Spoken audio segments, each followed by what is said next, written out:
Welcome back to the channel, everyone. Today I'm doing a first impressions video of Mine 77. Now this is the sequel to Factory 42, I believe it was called. This is a heavy worker placement game where you're playing as dwarves working in this mine trying to fulfill government orders, and you are doing this semi-cooperatively, but again, you're looking out for yourself, so you can purposefully fail and have everybody else mess up. Now, if that reminds you of anything else, John Company kind of had a similar mechanic. So I'm going to very briefly show you how this game plays. I'm not going to go over everything because there is a lot to take in with this game. This is not a light game at all. There's a lot going on here. I'm just going to go over very briefly what is going on in the game, and then I'm going to give you a first impressions video. Again, this is just a prototype, so a lot of things are not going to be final in the when the game releases. So let's go over into how to play, and then we'll go into my initial impressions. Okay, so this is how Factory 77 is going to be set up. Now, like I said before, this is a pretty heavy game, so I'm not going to go over everything. I just want to give you a basic overview of how this game is going to play. This is your player board. These are your cards that you use to take actions, and these are the different areas of the mine. These are where your resources are going to go. Again, they're all in here. They're tiny little pieces. Again, this is a prototype. These are not final pieces, but normally they will be spread here. This is the farming area, and again, these pieces will be normally placed here, and they would normally be down here as well. Now, again, I'm just doing it to show you how the game works. It is a bit of a hefty setup. So my workers are placed here in the entrance. Normally, there will be other workers here as well. This is the elevator shaft that goes into the mine. Now, at the start of the shift, the way this is gonna work is we're gonna have 2 shifts and then the nighttime phase. So you're going to draw 3 of these cards here, and then you're going to choose one. Excuse me. So this is a movement card. I said we have more movement cards here, and this is an action card. So you have to follow the actions on the card in the order that they are. So you'll be taking action and then move. So in the beginning of the phase, you're going to play this face down. You're gonna draw 3 cards for the morning and the afternoon. So you're gonna have a total of 6 actions each round. Then when everybody's ready, you're gonna play it face up, and you're gonna look at the initiative. Then the lowest initiative is always going to go first. Now let's just say, for example, I took the movement of 5. So I could move my worker 5 times around here, or I can go down the elevator shaft and then move them here and then take an action. Now when you take an action, you're going to take this little action token and place it here to let other people know that the action here was taken. Now, when you have more player counts, that is the limit of who can go here. So at a 3+ player game, this is where this can go. And this is only for 5 players. So let's go over what each area does. So again, this is the entrance hall. This is where you start, where everyone would start and start the game. This right here is... you can't bear with me because this is the processing area. So the processing area is where you exchange resources here. So again, these are all your resources, and then this is the processing table. So this is how you exchange resources, either for victory points or for these little ronettes here. These are actually very valuable. So these actually help you get victory points at the end of the game, and they also help you prevent you from losing victory points. So how does the game end? So the game is going to end either after the 3rd shift, or if you play the extended game, the 4th day. Now, also, if somebody lands down the loss side here, then the game's going to automatically end, and then you're going to tally up your victory points. There is a chance for the person who triggered it to win the game unless everybody else plays poorly. So this is also going to trigger the end game. Another thing here, this is the Steam track. The Steam is always going to start at 3 each day, and this is what's going to power some of the actions. And you don't want it to go below, or else you're all going to lose victory points if at the end of the shift, this is at the negative side. And the way that you can prevent losing victory points is by spending these as well. So, at number 2, we get the processing. And number 3, we have the train station. So, that's going to be where the train arrives to deliver the goods. every day. So this is the today, and this is the next day. You have to give the government these resources, and or else you're all going to lose victory points. That's 2 victory points at the end of the day if you do not fulfill these. And the way you get them is that they have to go on the trains here. So you would take the resources from wherever you get them and place them on this train. And of course, the person who is leading, that placed it there, is usually going to get the most victory points or most recognition. So yes, that's where the train arrives. Then you have the research, which is right here. That's these little polyominoals here. That's how much it costs to get these polyominoals, and you're going to place them right here on your research board. Now, when this area here gets filled up, you would get these resources or the victory points, and if you fill them up from side to side, you're going to get the large warehouse, small warehouse, the crane, and the incinerator, which are these right here. So the research actually helps you a lot. It allows you to store more resources.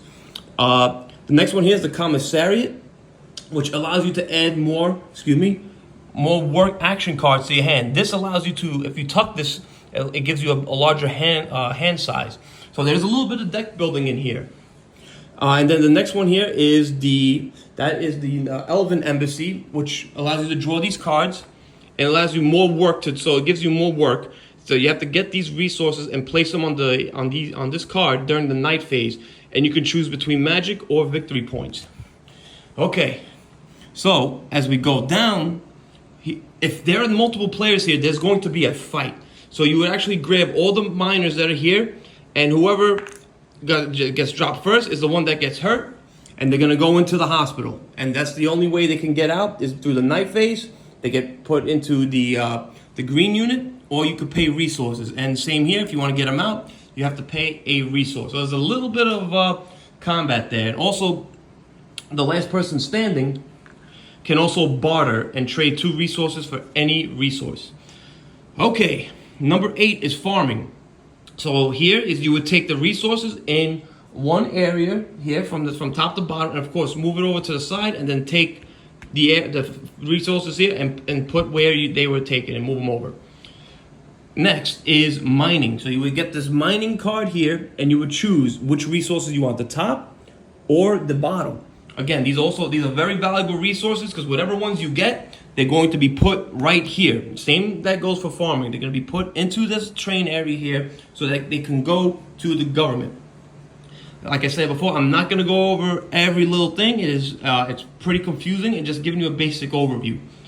Okay, so here is the patrol. So patrol is right up here. You would choose one of these, and you're going to look at this symbol right here. So you need 2 or more to be going over here. So you place this card here, and you would place your worker right here.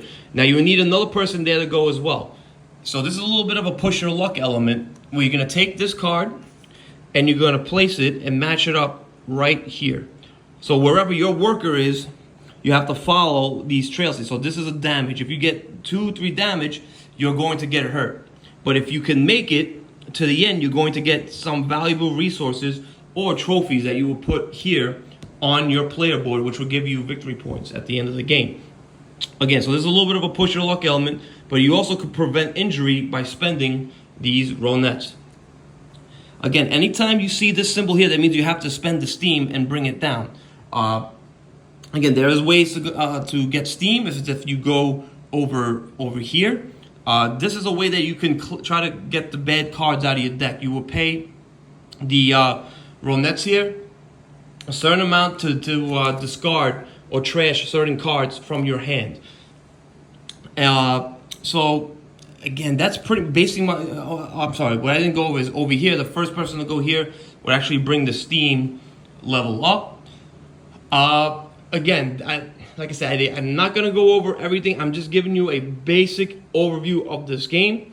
But that's essentially how the game works. You're all kind of working together, but you're also looking out for your own self-interest, which is kind of similar to John Company. But that's more or less the game. Of course, you're going to have the night phase. Then also, that's when, excuse me, of course, that's when the government is going to check everything, and you would clean up the board and move the cards over. And you're gonna do that for again 3 days, and then so like I said, there's 6 actions that you take on each day. So again, that's just a brief overview of Factory 77. So now let's go over and I'll let you know what my initial impressions of this game are. Okay, so you see I'm taking a deep breath here. Like I stated before, this is a very heavy game. Now, there are heavier games out there. John Company is a much heavier game than this. One thing we did notice, though, is that after a few turns, we pretty much caught on very quickly of how everything was working. But this is a very heavy game to master because of how many things are going on.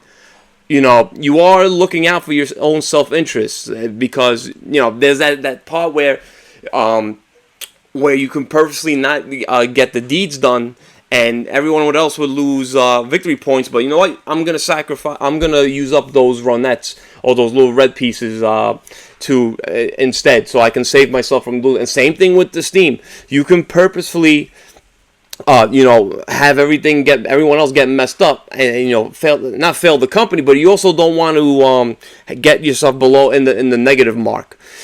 Like there's a little bit of comedy. There's a bunch of little mini games going on at once. You got a little bit of polyomino going on. You got some deck building. It is mostly a worker placement game. It's probably the second heaviest worker placement game I've played. The first being Barrage. I did not like Barrage, as mean as that game was. And again, you know how much I love Take That.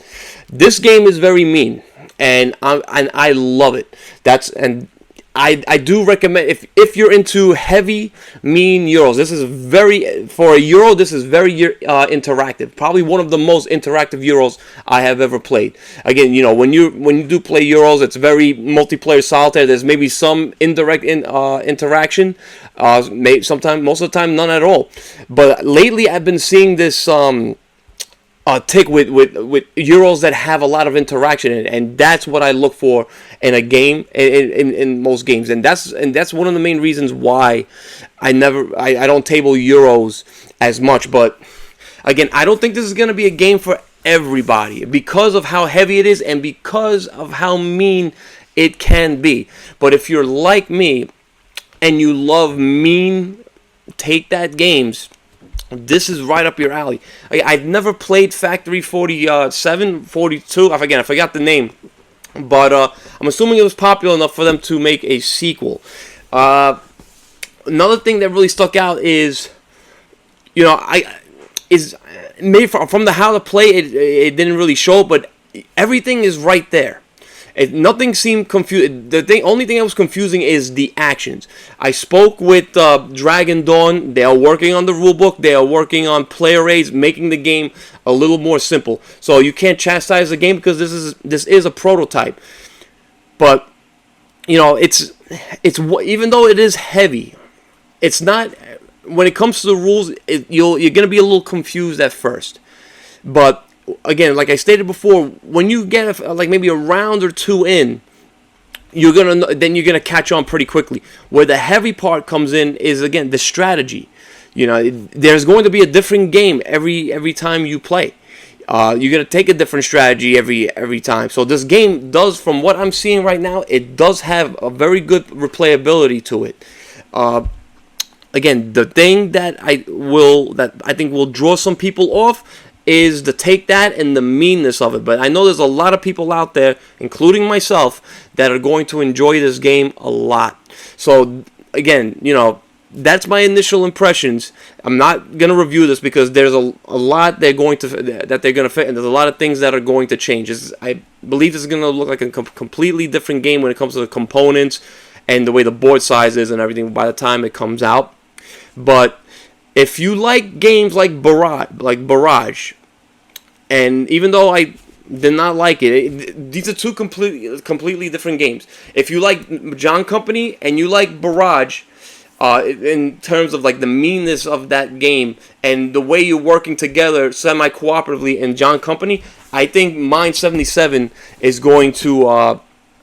I think you're going to enjoy this a lot because, number one, it's not as heavy as John Company. John Company has a lot more little things going on for it, but this is going to be more, as crazy as it sounds, this is going to be more accessible than John Company.